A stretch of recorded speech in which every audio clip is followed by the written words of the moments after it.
Hello friends, welcome back to the new tutorial of the Postgres Flask. Today we are going to learn how to connect with the PostgreSQL in Python with Flask. So those who haven't subscribed my channel yet, please do subscribe my channel, and if you like the video, please do like, share and comment on my video. Let's get started. So first of all, you can see that we have to import this pip package and import Flask from the Flask. So make sure you have to install this package. Okay, so I have already added this one, right? So here we go with this one. Pip install this one. If it is something giving you the error, then just copy this package and install with the pip3 install this package name. Okay, so after doing this, let's do the connection part, connectivity. So here we have the connection, establish a connection to the PostgreSQL database. So add your credentials over here, that is host, database, user and the password. Okay, so make sure you have to add this one.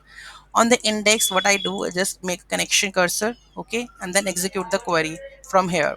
Okay, so currently you can see that here you can see that public.user is my connection query. So I'm just using the execute the query like this and fetch all the data and return that data for like this. Okay, so if I go and save this one, here you can see that the data is returning like this. If I just reload this, okay, and just copy and open the link, you can see the string part is there, the dot 12 millimeter, the password, user datetime and everything. Here you can see this is the result. Okay, so that means the connectivity part is also done, and this is how you are able to fetch the data with the help of the Postgres with Flask in Python.